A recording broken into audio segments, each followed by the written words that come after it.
morning, guys. New set. What do you think? New person. What do you think?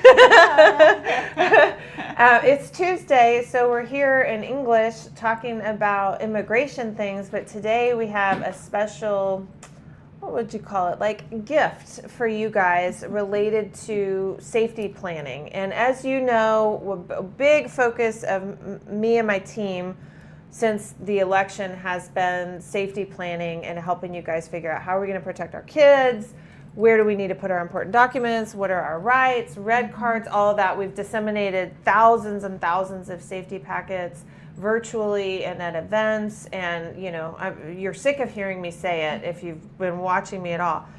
Well, what I'm really excited about today is my friend Liz Nielsen, who is an estate planning attorney, reached out to me proactively. This was a Liz idea.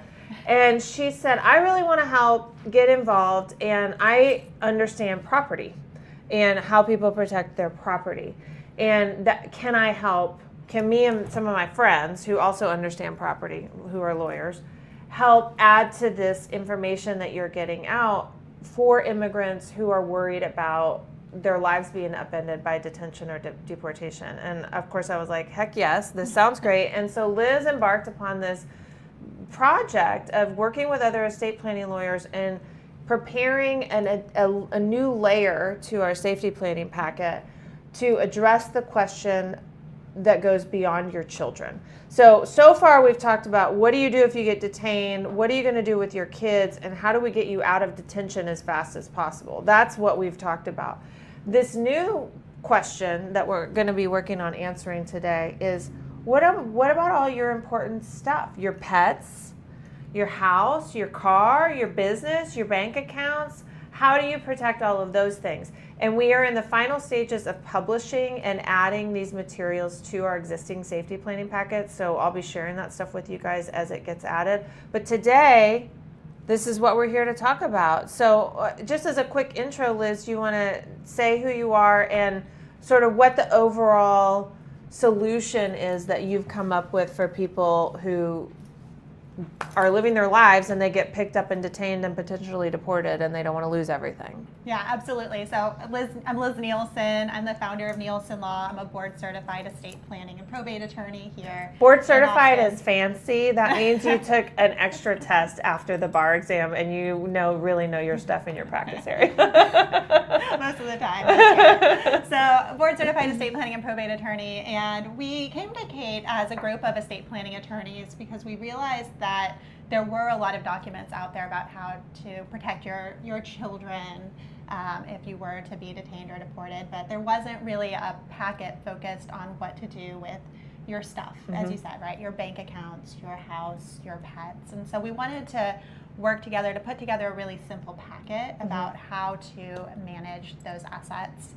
If you're here in Texas, it's specific to Texas documents, but it includes a very important document called the statutory durable power of attorney, or we kind of call it the financial power of attorney. And what that document does is it has you name an agent to make financial decisions on your behalf if you're not able to, for really whatever reason that might be, whether you're incapacitated, you're in the hospital traveling, or you've been detained or deported. And so it's just a really important document where you're able to name an agent who can continue to manage your assets when you're not able to.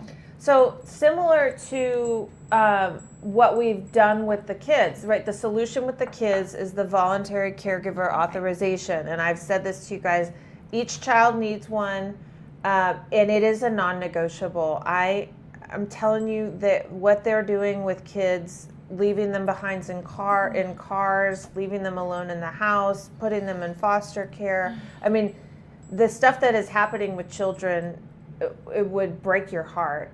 And the solution for parents is to create a document that we've already provided for you. Our resources page, by the way, is abogadakate.com, and everything's available for free download. And the document is the voluntary caregiver authorization. And this is how you have to pick someone, who lives nearby, who's within 15 minutes from you, who agrees to have their cell phone on all the time. They have permanent legal status, so they are not themselves at risk of detention or deportation. And obviously, you trust them with your children. And so similarly, the solution on your property, what Liz is saying, is the durable power of attorney. It's the same thing. You're going to pick a trusted person who is going to have this immense power over your assets. They will be able to sell your house, take your money out of your bank account and transfer it to you. Do other things. What else can they do when you sign a durable power of attorney? What is the power that you're giving to this person so we understand the gravity of it? Yeah, and in the document that I think is important for this purpose is that it's very broad powers. And so it includes what you said, right? Managing bank accounts, real estate, businesses, retirement accounts and life insurance policies, also like filing your taxes. And so it's really pretty broad, the powers that the agent has. And so it is really, really important to name someone that you trust to serve in this role, because you really want this document to be effective as soon as you sign it, which means that they could right away, in theory, go out and access your bank account. So again, really important to name someone that you trust. They do have a very high level of fiduciary duties, which means that they have a duty to manage the assets in your best interest, and they also have a duty to account for what they're doing. But again, there's bad actors out there, so you want to name someone that you really trust, that you think can handle this. You also want to really name somebody who is not at risk of deportation. Also, you want to name someone who's maybe not going to become incapacitated or pass away soon. So you don't necessarily want to name someone of an older generation on this agent or on this document as your agent. You'd want to name someone who you think is going to be able to actually do the job. But I mean, if they're healthy now, like let's say someone, it's a healthy person in their 70s. I mean, this is a pretty, you're not doing an estate plan here. You're not planning for, a decade from now if something happens to you. This is like, while Trump is the president, if I get picked up, who's going to be able to get me my money? That's right. So as long as they're healthy and of sound mind now, even if they're I think older. That's right. Yeah. That's right. And also, you can change it in the future. This is definitely not a document that can't be changed. It can be changed. It can be revoked. And so that's right. I think that as long as it's someone who's healthy, who you think is going to be able to actually serve, I think it's that could be a good choice as long as it's someone that you trust. So got it, guys? Like, safety planning means you know what you're going to do with your kids and you have the documents, and you pick the person who can deal with your stuff, your assets. And that could be the same person. Absolutely. I think in a lot of cases it would be the same person. Ideally kind of, actually, because what if the two people don't agree, I mean. Right. And one of the things that's included for the agent under the financial power of attorney is family maintenance. And so that includes being able to pay for things for your children from your bank account. And so a lot of times it does make sense to have that be the same person, because they're certainly the ones who are going to know the most about what your kids need. So, here's a question. We're rolling out this packet. So within the context of children, we do provide assistance in our firm for people who need help, like for our clients who need help filling out the caregiver authorization. For the durable power of attorney, which is the asset protection, are they going to be able, if they download this packet, to do this on their own? What does that look like? So yes is the answer. They could do it on their own. I think that a lot of times there's questions that come along with filling out the document, in which case, if they're not answered by the packet itself, I think it is a good idea to seek assistance from an attorney. But it technically could be signed without an attorney. And that's really how we tried to set it up, in a way that it is understandable without having to consult with an attorney to fill it out. Yeah, and I mean, I really want you guys to hear this, because obviously in a perfect world, you have an estate lawyer and you have an estate plan and you have an immigration lawyer, and you have enough money to pay for all of this proactive planning and all of that. But our goal here is to make this stuff free and accessible, and to do videos like this and to give you the downloads, so that there really is no financial reason not to do this. It is free. And everybody, even if you don't have savings, and if you are undocumented and you've got something you want to protect. Right. Whether it be a child, whether it be a pet, whether it be the stuff inside your apartment, you should do this. You should pay attention to this video, share it with the people that you love, download the packets, and take the time to fill it out, because your future self will thank you for sure. And we're seeing, I mean, I don't like this information, but we're seeing an uptick in detentions right now. Thousands of people a day are being pulled over. And what we're seeing is it's traffic stops, it's DPS, it's sheriffs. They're pulling people over on, frankly, like really BS traffic stops. And people are being taken away. And it is happening at a greater number than it has during the entire administration. So it's definitely not a stick your head in the sand and see what happens, because it's a lot harder if you're in Mexico to do this on the back end, because like, what does it look like? Okay, so you have, you've identified the person, you know what you want to protect, you have the packet. Talk to us about, how do you sign the thing? Because you probably have to notarize it. Absolutely, yeah. So on the document, there's a few places that have to be initialed, and then at the end, it needs to be signed in front of a notary. And that's a really important component, because if it's not signed in front of a notary, it's not effective. So finding a notary is really important. In the U.S., a notary is not the same as a notary in Mexico. And so there are lots of people who are notaries. It's not difficult to become a notary. You usually can find them at like a FedEx store, or shipping place, or at a bank, or a lot of libraries actually have notaries. Oh, I didn't know that. That's a good information. Yeah. Libraries are so great. They're so great. So there's a lot of places where you can find a notary, and it's just really important to sign this particular document in front of a notary. Okay. And that's true about the caregiver authorization for children as well. You do have to notarize that. Talk to us about pets. Yeah. So if you have pets and you get picked up, what is the pet form, and how does that work? Yeah, so there isn't like a form from the state of Texas for managing pets, but at our firm, we've created a form called an emergency pet care authorization form that I worked with the vet for my pets. I have 2 dogs that I love very much. And so we've set up this form where you're able to name an agent to make decisions about your pet's care. So for instance, if you need to take them to the vet, this is a form that the vet could look at to be like, oh yeah, this person is authorized to make decisions for my pet. Would the let's say you've done the durable power of attorney, but not the pet authorization. I mean, really what this would look like is, oh my gosh, I got detained. My kids are at home. They need to be taken to camp because it's summer school. I'm in Mexico, and I need somebody to withdraw pay my bills, keep the house maintained, but withdraw a bunch of money, send it to me, and I think I'd like my dog to be sent back to me in Mexico, some version of something like that. Do you need either of these forms in order to do that? Probably so, right? I would think so. I haven't seen that exact situation, but pets, interestingly enough, are property, right? They're treated the same as like money or your favorite piece of artwork. So because of that, technically the statutory durable power of attorney should be sufficient to allow the agent to maybe move your pet or something like that. I think where the emergency pet care authorization form comes in is more if you need to take the pet to a vet, because the vet won't be familiar with a statutory durable power of attorney.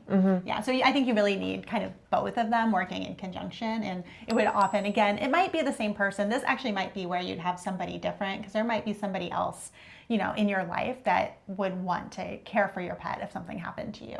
Right. Like me and the kids are going to go home to my country, but the pet, I'd like to stay with my neighbor who's always so sweet, or my house, or my dog sitter, or whatever. Yeah. I mean, the pet stuff is, a lot of people have lost their pets. It's really sad. And I talked to a couple recently that it was a whole family that was detained.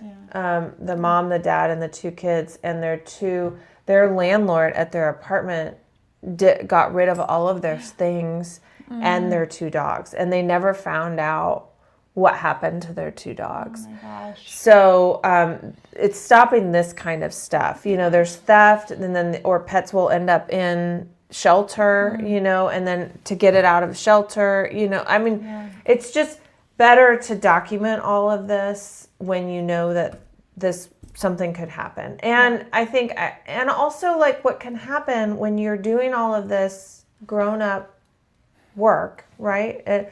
Is that you have the conversations with people that you need to have with them. Yeah. You talk to your neighbor about your immigration status and make sure that they're going to be available to watch your dog if something happens to you. And then they're knowledgeable, and then they're looking out for you. They're going to see if ICE is coming by. They're going to check on you. You tell the kids who the caregiver is going to be, and then they know what's happening. It's also a way to orient and prepare all the important people in your life about what their job is if something happens to you. Because I can tell you on the back end of this, if you have not done it and you get picked up, everybody scrambles, and you'll have the sister, the wife, the mom, the neighbor, the daughter, all freaking out. They may not actually all get along.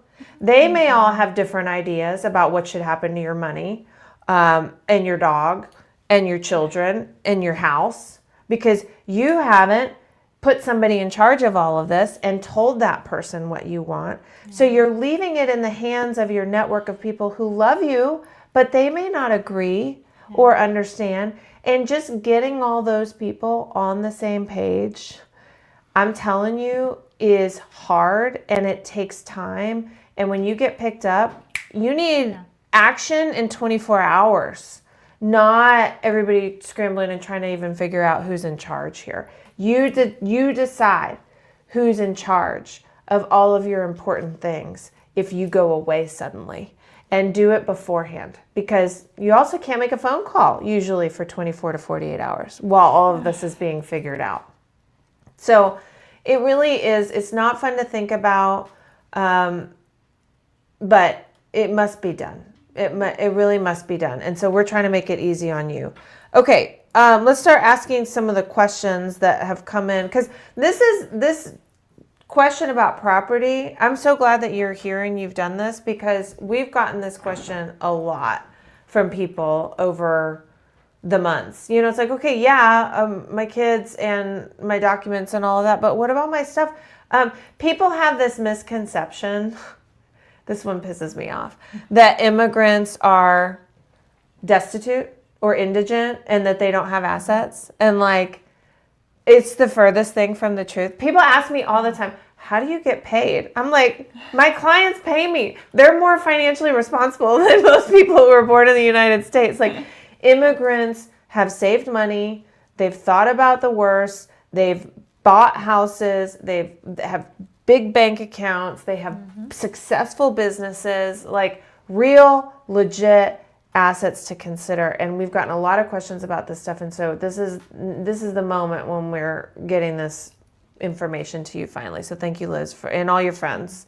Of course. Yeah, it was a big group of attorneys that got this all together. Yeah, and I know that a lot of the other nonprofits that are getting this information out are going to be interested in this stuff. So this is the start of a rollout of this important info. And if you are watching this video and you're part of a group that could benefit from this information, Liz and I are available. We'll come. We'll do a workshop and talk to you about this stuff. So just let us know.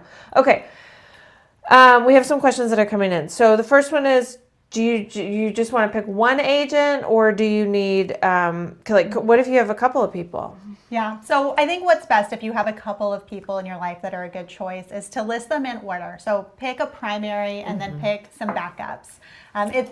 Technically, you can name joint agents, but it's really not a good idea and not recommended. So it's best to name, one primary and then a few backups. But having backups is important too, because you just don't know what could happen. Mm-hmm. Yeah. But you rank them, essentially. Yes, you want to rank them. And it's not your love. It's just your, who do you think is going to be the most available? Right. The most responsible, the most grown up.